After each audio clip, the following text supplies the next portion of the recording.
Hi, Wyatt. It's Grandma Sue. I wanted you to get to know me before I come and visit you in June, so I thought I'd start by telling you a story, and I'll send some other ones later on. It was good to talk to your daddy today. It sounded like you and your dad and Bertie were having a good time. Well, here's your first story. It's called The Story of Creation, and it's from Genesis 1, 1, 2, and 3. This great world of ours is very old, so old that no one knows when it was made.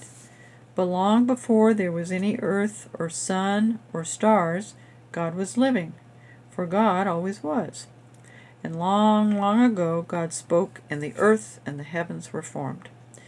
But the earth was not so beautiful as it is now, with mountains and valleys, rivers and seas, trees and flowers. It was a great smoking ball, with land and water mixed up together. And all the earth was blacker than midnight, because there was no light on it. No man could breathe its air, no waters could walk on it, and no fish could swim in its black waters. There was no life on the earth at all. While all was dark on the earth, God said, "Let there be light." And then light began to come upon the world. Part of the time it was light, and part of the time it was dark, just as it is now. God called the dark time night, and the light time day, and that was the first day on this earth after a long night. Then at God's word, the dark clouds all around the earth began to break, and the sky came in sight. And the water that was in the clouds began to be separate from the water that was on the earth. And the arch of the sky over the earth God called heaven. The night and the morning made a second day. Then God said, "Let the water on the earth come together in one place, and let the dry land rise up." And so it was. The water that had been all over the world came together and formed a great ocean, and the dry land rose up from it. And the great water God called sea, and the dry land he named earth. And God saw that the earth and the sea were both good.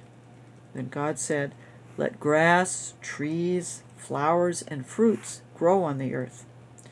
And all at once the earth began to be green and bright with grass, flowers, and trees bearing fruit. This made the third day on the earth. Then God said, "Let the sun, moon, and stars come into sight from the earth."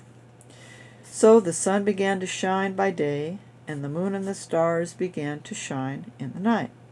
This was done on the fourth day. God said, "Let there be fishes in the sea, and let there be birds to fly in the air." So the fishes, great ones and small, began to swim in the sea, and the birds began to fly in the air over the earth, just as they do now. This was the fifth day. Then God said, "Let animals come to earth, great animals and small ones, those that walk and those that creep and crawl on the earth, and the woods and fields that came alive with animals of all kinds." Now the earth began to be more beautiful, with green fields and bright flowers, and animals singing in the trees, and animals of every kind walking in the forest.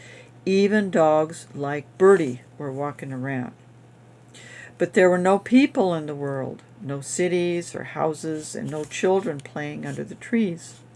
The world was all ready for men and women to enjoy, and so God said, "I will make man different from all other animals.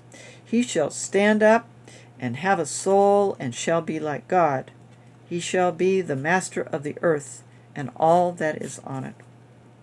So God took some of the dust that was on the ground, and out of it he made man. God breathed the breath of life into him, and man became alive and stood up on the earth, just like you, Wyatt. You can stand up and walk around now.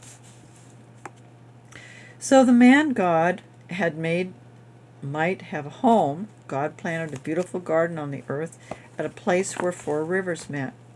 We might call it a park, for it was much larger than any garden you have ever seen, miles and miles in every direction.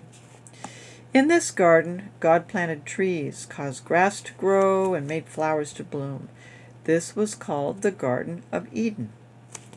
In one of the languages of the Bible, the word that means garden or park, or quite like the word paradise. So this Garden of Eden has often been called paradise. This garden God gave to the man he had made.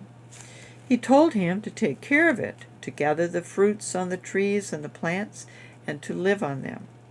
And God gave the first man the name of Adam. Then God brought all the animals he had made to Adam and let Adam give each one its own name.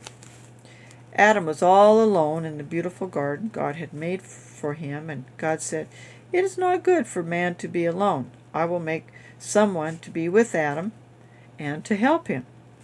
So when Adam was asleep, God took a rib from Adam's side and made a woman. Then he brought her to Adam, and Adam called her Eve. Adam and Eve loved each other, and they were happy in the beautiful garden that God had given them for a home. Then in 6 days the Lord God made the heavens and the earth and the sea and all that is in them. And on the seventh day God rested from his work. And that's the end of the first story I'm going to read to you, Wyatt. I'll read you some more. I hope that you and your dad have been having a good day today. I know tomorrow you'll be back at the babysitter. I'll talk with you again later. Love from Grandma Sue and Grandpa Jim. Bye-bye.